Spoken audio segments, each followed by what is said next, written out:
Hi everyone, Football News is back with you. Give us a like if you're ready to watch the new episode. And answer the question in the comments down below. What's the hardest position to play in football? We'll be very interested to know your answers. And while you're typing, we are starting. Let's get the show on the pitch. Frankie de Jong is expected to return this week if the recovery plans are met. There is more confidence, and since it's a sprain, the deadlines can be fine-tuned more. Sven Mislintat is on the verge of joining Borussia Dortmund. The 51-year-old German will become either the new sporting director, which is more likely, or the technical one. Some Chelsea players told the club's board they want Pochettino sacked. Barcelona's doctors are hoping to recover Christensen in time to travel for the first leg against PSG. I don't like it because it doesn't do justice to what my career was. That episode should never have happened. In the tension of that final in Berlin, amidst the bickering and insults, Zidane offered me his shirt, and I said no, that I preferred his sister. Then he turned around and reacted as everyone remembers. I never saw Zidane again. Marco Materazzi on Zidane's headbutt moment. Ruben Loftus-Cheek having a decent first season at Milan. I feel good in my current role. Pioli continuously gives me feedback, even through videos, RLC told Italian media. Julian Nagelsmann's return to Bayern is still a concrete option. Talks with his entourage are ongoing. Nagelsmann is open to it, but a lot needs to happen first. Only one manager has remained unbeaten against both Jurgen Klopp and Pep Guardiola in the Premier League season. It's Mikel Arteta. Roberto De Zerbi has a release clause of about 15 million euros in his contract with Brighton. Bayern have been in direct contact with De Zerbi to discuss the possibility of working together. Arsenal are now ahead of Bayern in the race for Zubimendi, since Bayern's interest in the midfielder now depends on their new manager. Everton have reported an £89.1 million loss for the 2022-23 season. It is the sixth straight season where Everton have declared a loss, with the club now £330.6 million in debt. Inter went one step closer to the Serie A title with a win over Empoli. Inzaghi's side are 14 points clear with just 8 games to go. Pedri will not start against PSG in the first leg. Under no circumstances will that happen. He will test himself in training with the group this week, but the objective is to return to the starting lineup for the second leg. Rafinha's disallowed goal? It's an embarrassment. It's crazy that this goal is ruled out. Rafinha is only in that position. There is no influence. He can be punished. What is Rafinha's fault for being in that position? Noted former referee Matteo Loss. Bayern? You now have to seriously think about getting a new coach for the last few weeks. Dietmar Hamann thinks. Inter Milan striker Marko Arnautovic will quit the team at the end of the season. It's indicated that the club has decided to prematurely terminate the footballer's contract, which is valid until 2025.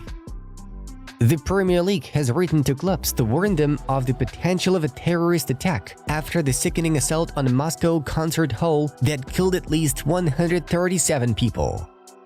A Brazilian magazine planning a documentary about Dani Alves has been revealed as having paid the €1 million bail to get the disgraced former Barcelona defender out of prison while he appeals his conviction for rape. Barcelona can extend Sergio Roberto's contract until the summer of 2025. Bologna have won 8 of their last 10 matches. The team is 4th in the Serie A table.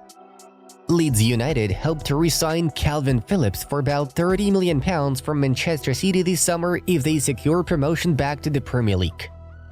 We are very disappointed with our performance. The international break did not benefit us. It was also a bit of a hindrance that Bayern scored the winning goal again in the last minutes. But that's no excuse, Thomas Müller said.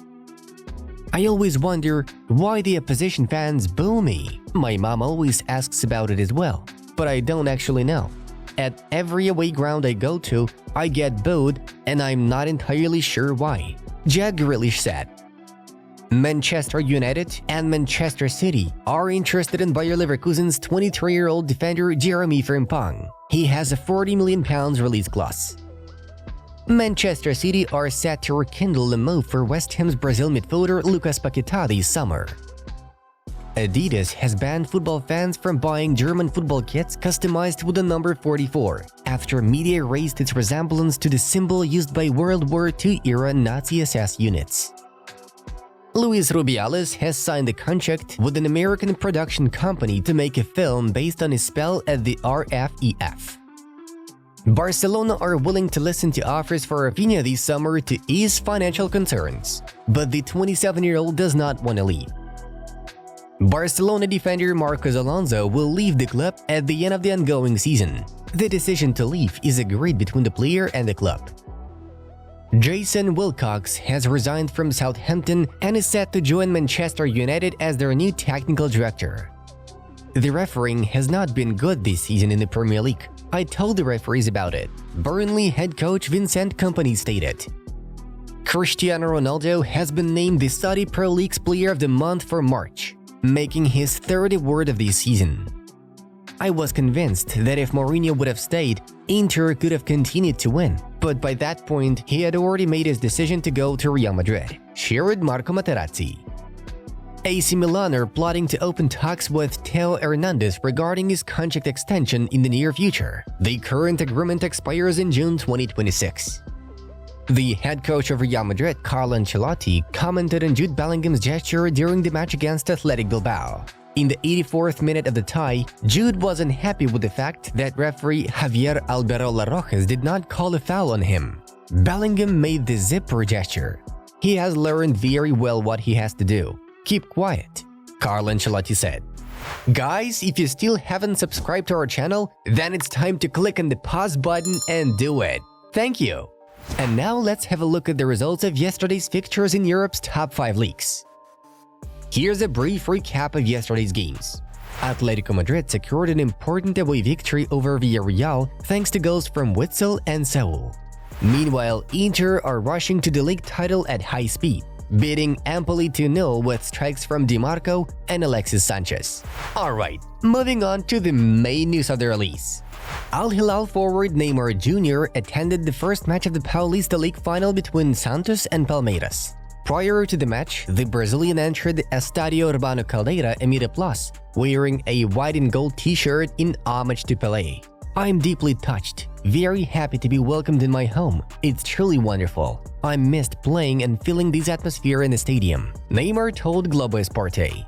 The Brazilian media perceived this comment as a hint that 32-year-old Neymar will return to his boyhood club Santos. To be more specific, UOL Esporte reports that Neymar informed the Santos players and staff he would like to rejoin the club in 2025. Liverpool have joined Manchester United and Chelsea in the race to sign Benfica's 19-year-old midfielder João Neves, who has a £102.6 million release clause. It's not yet known which club the talented player will prefer, but Manchester United midfielder Bruno Fernandes is working particularly hard on convincing Neves to accept the Red Devils' offer. Barcelona are looking to make 2 top transfer moves in the next 2 transfer windows. Kimmich is a year away from the end of his contract and with serious doubts about whether to continue at Bayern. Barça has always been among Gilles' favorites, especially if Xavi decides to stay at the club. The other option for the Catalans would be Bernardo Silva, who has extended his deal with Man City until the summer of 2026 and has a release clause worth £50 million. Xavi may consider Barcelona's offer to extend his stay at the club next season. The head coach insists on being able to recruit experienced players and not rely on 16, 17, 18-year-olds only. Since Barca's goal is to compete for all the trophies, then they must provide all the necessary opportunities to make it happen, Xavi thinks. The Spanish manager does not want to spend another summer like the previous one with signings closed at the last minute because of the absence of fair play. If there are no guarantees that there is money to build a great squad, there will be no option for him to continue, no matter how well the season ends. In 2025, Joan Laporta's goal is to sign Erling Haaland to replace Lewandowski. Xavi even interviewed Haaland before he signed for Manchester City. The Catalans president has already notified Xavi of these plans and hopes that the manager will change his mind and remain at the club. Laporta wants to keep Xavi until the summer of 2026. We would like to remind you that Xavi inked a contract which runs until the summer of 2025 with an option to extend it for another year, though at the end of January he expressed his desire to leave the team at the end of the season. Joan Laporta believes that Xavi's decision to leave is not 100% definitive. The heavyweights of the FC Barcelona board, as well as Deco, are for the job of convincing Xavi to back down on his decision to leave at the end of the season. And that's it for today, folks. Check out these suggested videos from our other projects. The Football News channel was with you. Have a nice day, everyone. Bye-bye.